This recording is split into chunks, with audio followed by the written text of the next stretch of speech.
Hello, Unity of the Oaks. Hi, it's Suwon. It's 12:29, so I am early. Hello. I didn't even change my top. I meant to. Hello there. We're just getting started. So we're going to wait a few minutes, and I am in our beautiful, beautiful sanctuary. I don't know if anyone's here yet with us. Hello, hello. It's Inspiration Wednesday. Hello, folks. So let's see, what am I doing? Yeah, today I'm doing Inspiration Wednesday today, and although I really can't speak on Lent, what I can talk about is detachment. Hi, Janie. Yay, Janie's here in the room. I can talk about detachment a little bit. It's just 12:30 right now, so I just wanted to take a breath. I'm taking a breath because sometimes taking that breath gives us a moment of pause. And I do teach yoga here at Unity of the Oaks, and it's actually right here in this room. It's a beautiful room. So what I can talk about is detachment from the point of view of a yoga practice. And I thought what we want to do is, oh, Janie wants to join on the video. Sure, I don't know. Is that allowed? Sure, I can do that. I don't know. Hi, Janie. Sure. Oh, okay. I'm unable to add a guest. All right. So in the Yoga Sutras, which I did study for a couple of years, I can't say I was in class every single day. That's really not true as far as studying the sutras as far as philosophy goes. But I did practice yoga on a very regular basis, at least once a day, twice a day sometimes. And I had a wonderful teacher who was in the lineage of Krishnamacharya. And I did have a couple of teachers. So one teacher I had was a scholar in Long Beach, and I would go down there about once a month and chant Yoga Sutras. So what I'm going to do is start with the first sutra. And actually, I'm going to start with an invocation. And this invocation is just to say we'll begin our auspicious practice. And I've got this book from Patanjali, Yoga Sutras. We've got, it's about 200, over 200 sutras, 225 sutras. So we're going to start chanting right now. And it's an invocation to say, this is an auspicious practice that we will begin today. And the practice is just going to be coming from the heart. And then I'll talk a little bit about detachment, because I find that one of the big things from practicing yoga is I can find my breath. I can find a moment to take a pause. It's given me a way to reflect and look at my life from a more meaningful, more purposeful way than before I had started practicing yoga. So we'll start right now with Atha Yoga Nushasanam. And then the second sutra from the Yoga Sutras, Patanjali's Yoga Sutras, is Yogaha Chitta Vritti Nirodha. And we'll do the third one. Tada Drashtuhu Svarupe Avasthanam. So basically what we're saying about yoga is it is the ability to direct the mind towards a given object. And that is that's what we call focus, right? That's what we call sustaining our focus. And we're sustaining it without distraction. That's the state of yoga. I know that we often think of yoga as different ways to exercise. I have a new friend that she said, well, yoga's hard.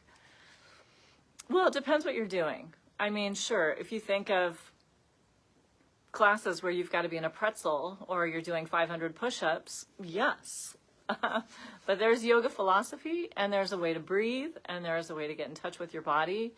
And there's the yoga of detachment, which I found Deepak Chopra in his book, The 7 Spiritual Laws of Yoga.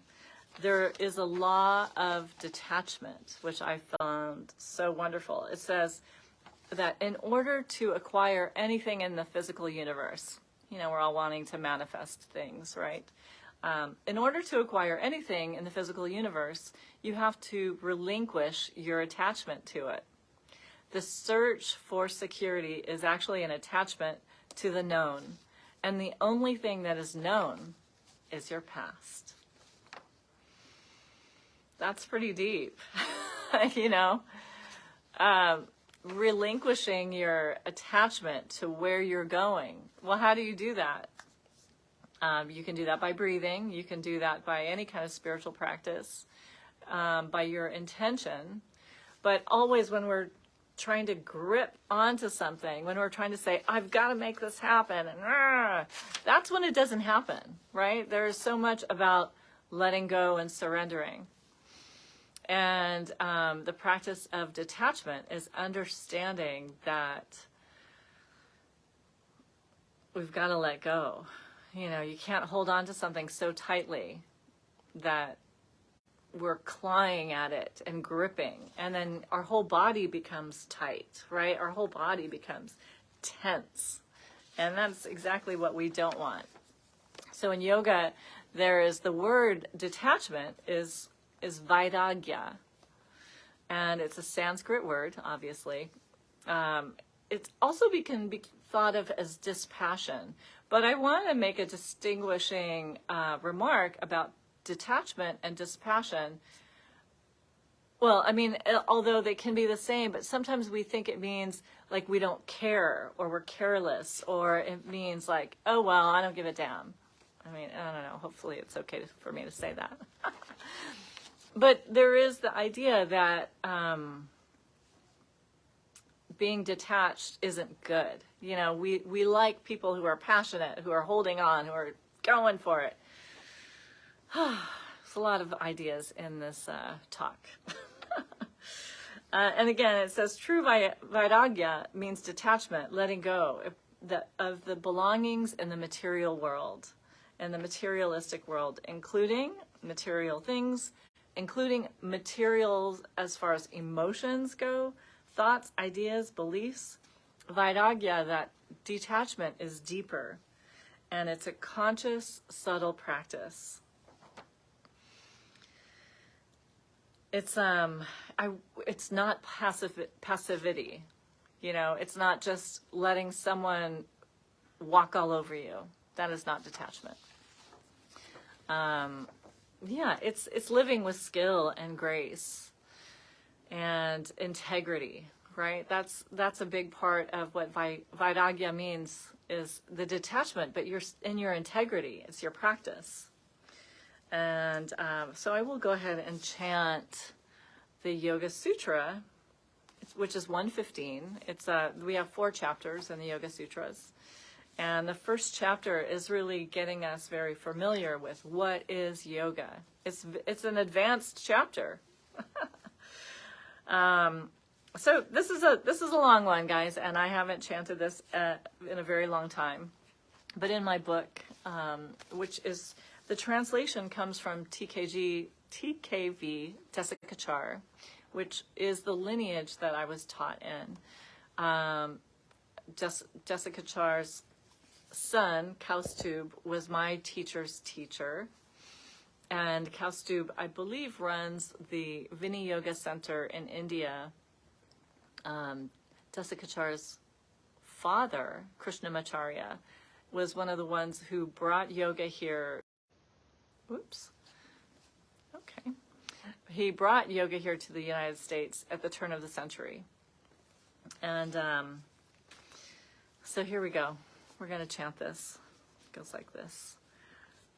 Drishtanu Shravika Vishaya Vitrishnasya Vashikara Samnya Vairagyam And it talks about detachment at the highest level is the absence of cravings. And it's also either the fulfillment of the senses. It's detachment of the cravings of that fulfillment of senses. Because sometimes we want those extraordinary experiences. You know, we want the highest highs. We want to be out in the world. And I mean, sometimes I do. And, you know, I want to have a really great time. But being detached is letting yourself be with who you are. And for me, the practice of yoga has been finding peace and contentment in my own self, in understanding that a higher purpose is there for me without having to cling for results. And the results is the thing, right? Is like, it's very American. I'm American. I was born here. You know, it's very American to want results.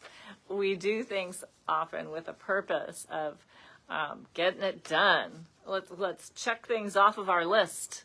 Cross it out. We've got it done. And recently, I'll just share this with you. I started painting with one of our artists, our wonderful artists from Unity of the Oaks, Grace Hollow. I hope that's okay to say your name. Anyways, we've just been painting, and it's been so wonderful to paint with that detachment. To not say, oh, I've got to have this perfect thing, to not worry about quantity or, well, someone's going to be looking at this, judging it. So now I'm going to be painting out of the corner of somewhere in the corner of my head. I'm going to want this to be a certain way because I need to take a step. But no, painting just out of love, out of finding my own inner stillness is a great way to go about any activity, and especially a yoga practice or coming to church or loving your neighbor, is just to be able to have that unconditional peace and moments with someone and with the world, where we're not needing an answer or needing a result. We're with ourselves. We're letting go of judgment. It's a practice. It's a practice. I'm not saying I'm perfect by any means. I am not saying that. But I'm saying that it is Lent, right? And we do have this idea of letting go of something. And why are we doing that? Because there is a higher purpose of whatever your higher purpose is. But having it be a higher purpose without needing to attach so much meaning to it, without needing to have it be proven, right? So, in The Untethered Soul, it's a book by Michael Singer, there's a quote that I really thought was great. So it's the true integrity. With true integrity, there is no part of us that we're not willing to see. I'm going to read that again. True integrity is there's no part of us that we're not willing to see. Wow. Got to have a little detachment on that, right? You got to be able to look at something and be okay. I'm just going to look at it and not push it away. Not say, oh, this is me. This is how great I am. This is my ego, patting myself on the back like big time, or being ashamed or letting go of guilt. Like all of these things, like true integrity is that there's no part of us that we're not willing to see. Okay, one last little bit on detachment. It's accepting reality as it presents itself. Detachment is accepting reality as it presents itself. It's moment by moment. It's a process. So on that note, why don't we take a breath together, right? Put your hands at your heart. You can close your eyes and look inward. Maybe just bow your head just slightly. And we'll take an inhale breath and we'll chant Om 3 times together, okay?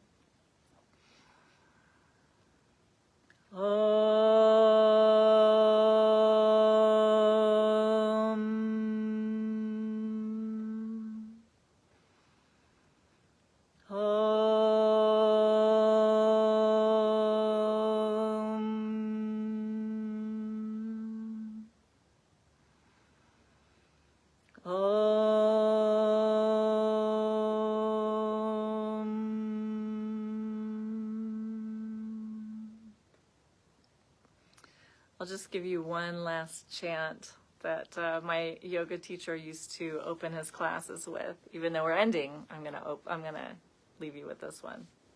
It goes like this: Sahana vavatu, sahanau bhunaktu, saha viryang karavavahai, Tejasvinavadhitamastu ma vidvishavahai.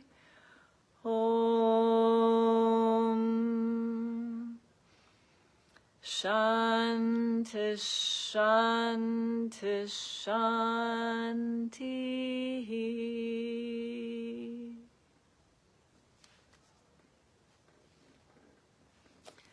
Namaste. Thank you for joining me today. I hope you have a wonderful day.